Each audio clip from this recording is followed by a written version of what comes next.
Good morning, everyone. And I wish I could see you. I wish I could see who I'm talking to.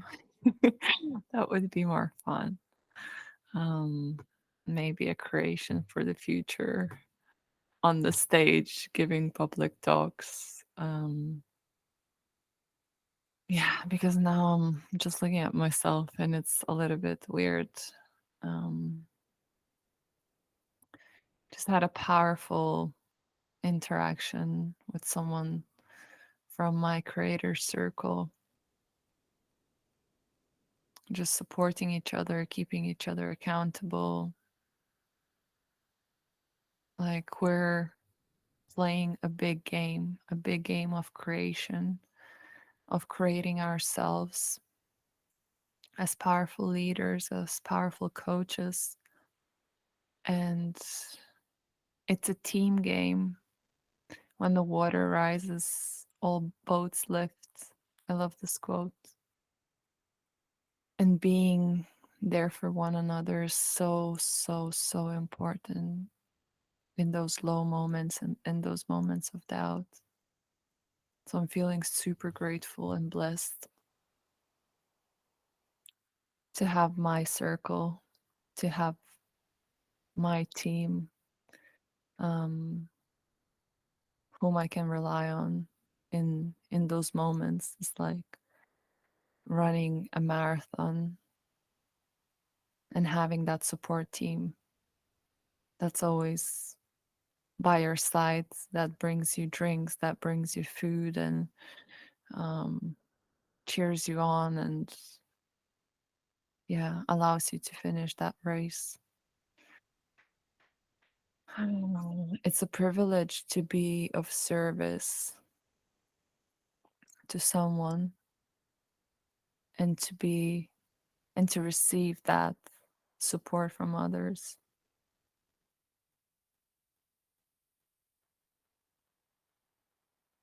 Yeah, it's always. I think I had this conversation with someone about being vulnerable, about giving and receiving, and this difference, because a lot of us are givers and not that many of us are receivers. And I heard this on a podcast, someone saying that it's more vulnerable to receive. And that's why so many of us are givers, because it's more vulnerable to receive, to be witnessed, to be held, to be supported, to be listened to. Like, because you're opening up, you're sharing your truth, you're sharing your struggles and asking for that support,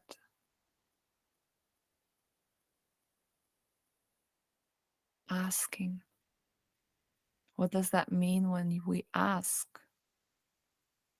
A lot of us have this. I used to have this distorted view of, if I ask, then it means like I'm weak. Then it means I cannot do it on my own. And fuck, I can do it on my own. Like, I don't need anyone. Growing up as a single child, having no parental guidance, it's like, fuck, I've been doing it all along on my own. I didn't need anyone. I didn't want to be a burden. That was another story that I was carrying. I don't want to be a burden, so I'll just do it on my own.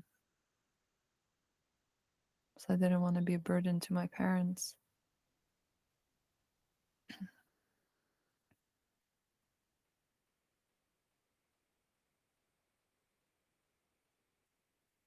Yeah.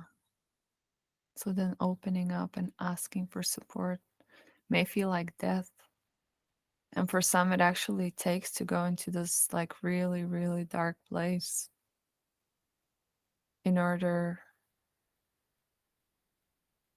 to call someone up and ask for that support, to be held, to be listened to. I had one of my best friends who is my soul sister, and we've gone through pretty much very similar journeys. Also, she's also a single child, also a very dysfunctional family.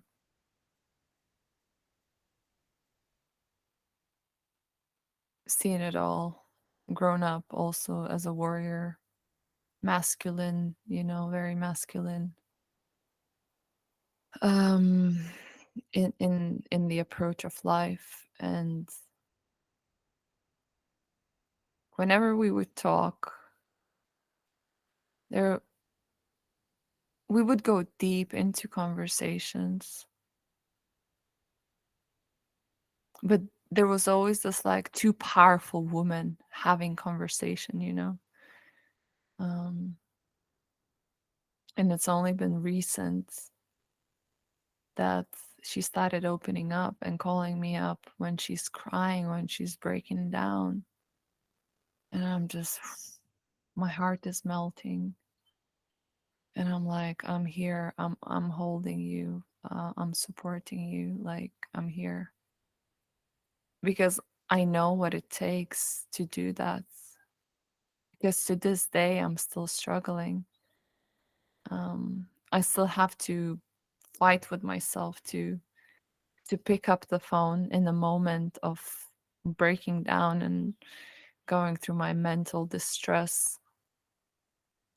And so it's just so beautiful to witness someone stepping up, because the vulnerability is actually stepping up and opening. It's courageous. Ooh, my camera is doing diamond thing. It does it it's a diamond thing, when you're diamond and you reflect lights. It just does that. You just close your eyes with me. I just it's annoying. I didn't realize I had my eyes closed. But it's not so much of what you see.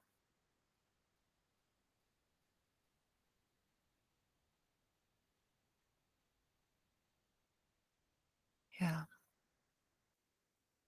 So vulnerability is actually courageous. And in my circle, we share so many different things. Some share celebrations, some share breakdowns. And it's so powerful to be in all of it and to support. Oh, it's not blinking anymore. To support people in their success, but also in their breakdowns.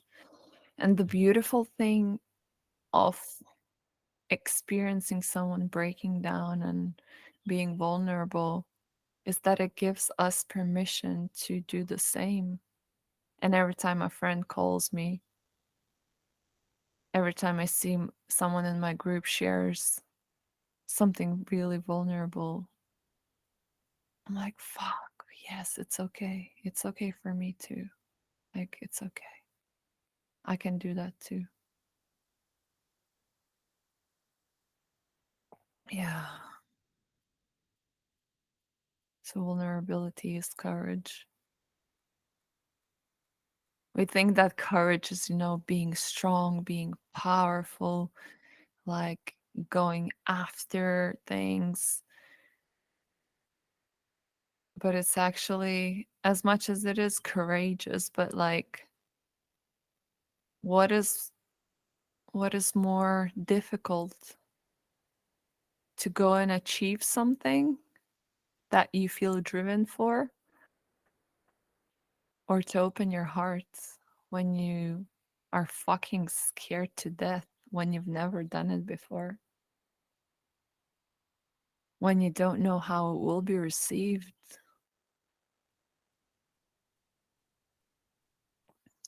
And that's another thing. Having people having spaces to practice that are safe, where you can truly open up. Because in our day and age, in our social structures, people, I talk from my experience.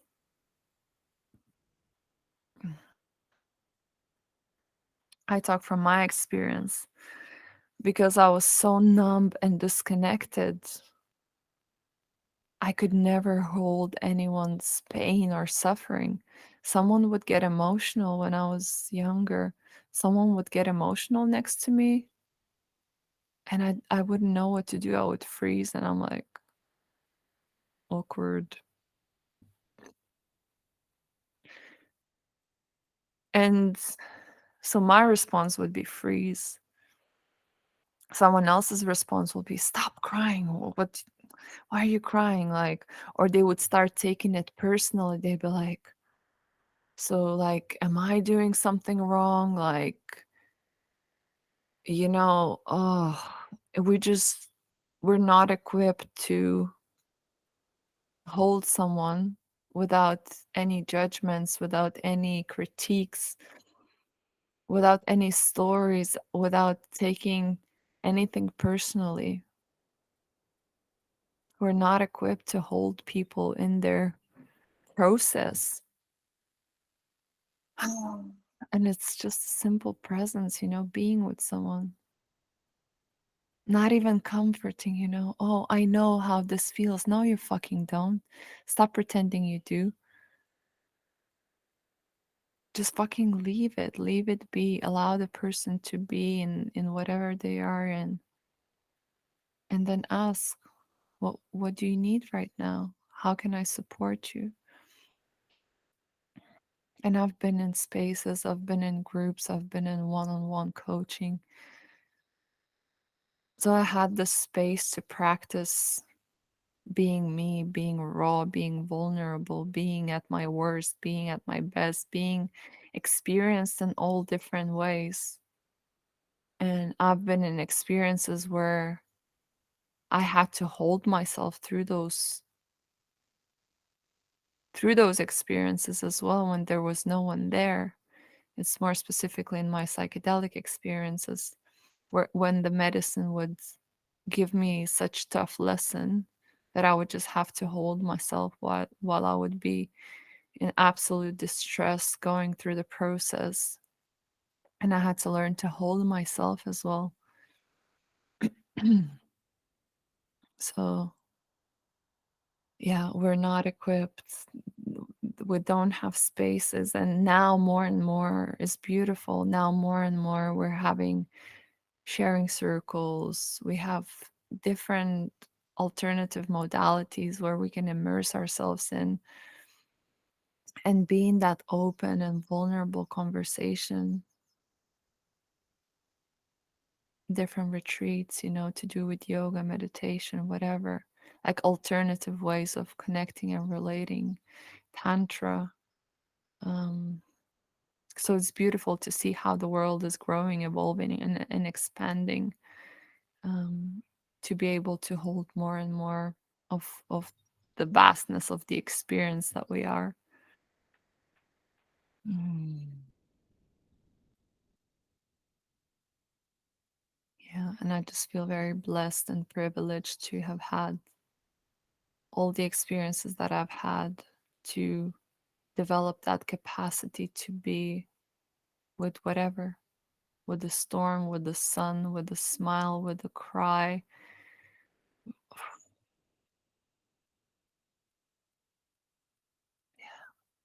Just remembering one of my first plant medicine ceremonies and the experience of witnessing, remembering and witnessing my mother's drug withdrawals. It was a night that was, it felt like a horror movie. I'm awake at night and she's tossing and turning and screaming and crying, kill me. I don't want to live. Ah, in excruciating pain from drug withdrawals. And I remember as a kid just sitting down in the corner, hugging my knees and in absolute shock, not knowing what to do, how to support, how to hold her, and wanting to help her. And it was beautiful in my plant medicine, first plant medicine ceremony. I'm saying I was on my own. I went back into that memory and I went back into my mother's body and I experienced it all. And I was like, I get it now. Like, I get it. It was like this trauma integration. Because as a young little girl, I couldn't comprehend what was happening. And in my plant medicine journey, I went into my mother's body so my brain could begin to like rewire and say like it was okay, it was like not your fault. And what was another beautiful thing after that was that on another ceremony, I actually went back into my little girl's body and I was experiencing it. And I was like, it's okay. There's nothing I can do. I can only be here. So things like that, those kinds of experiences, even though you would think that they're all in your head or fuck knows which dimension or not gonna go down that rabbit hole, but it allows you to re-experience and reintegrate and reconceptualize what it meant and what it means and then become stronger in who you are and how you hold others. It's interesting, like I'm just feeling like having my eyes closed. So yeah, this was my download for today. Um, just feeling blessed, feeling supported, and feeling that I'm not on my own anymore. That I have so many beautiful people to fall back on, to be supported, to be held, and having that same privilege, which I never had before. And I've created it, also acknowledging that I have created it through my struggles, through my searching, looking, desperation. I've created that.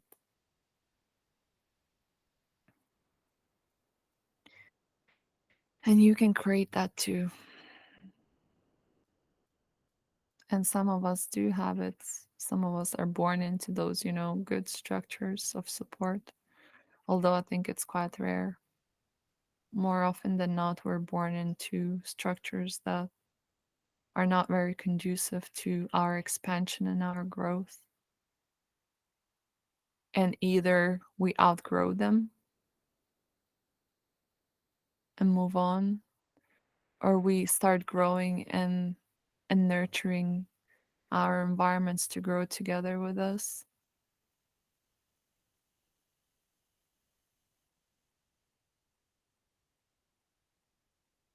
Or sometimes we have to come out of them, grow, to then return and to spread our wisdom, our growth around.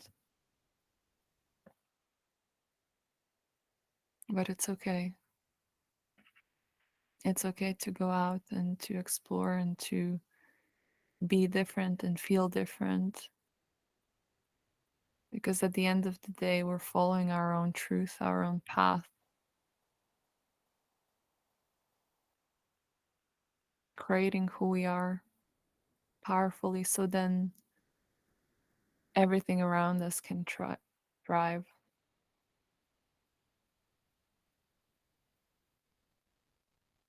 And that's what they talk about, start with yourself, focus on yourself first, put on the life saving mask on yourself first, because once your whole I don't want to use this, Once you're fully embodied in the knowing of who you are,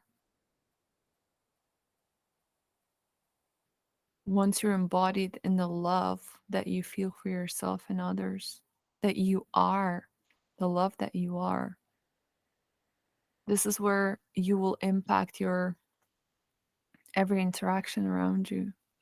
And that will ripple and ripple and ripple. And so oftentimes we get lost in like, oh my God, this is the world problem, climate's warming. And we start looking from the outside in, and it feels too big and it feels overwhelming. And it's just like we're single warriors of change.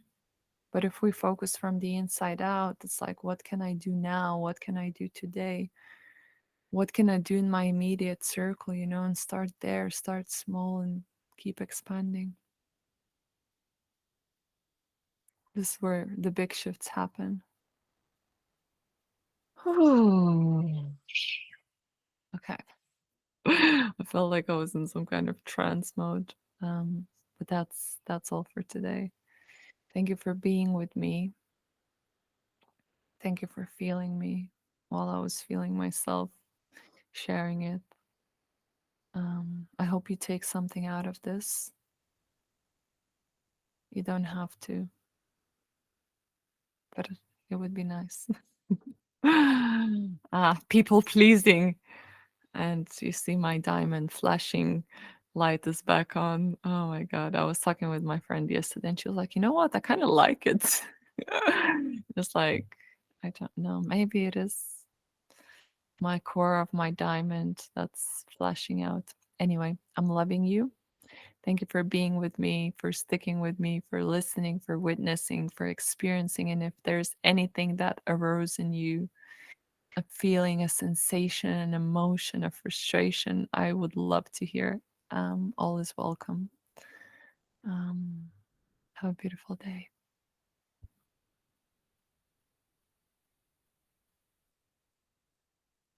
Oop, need to stop the recording.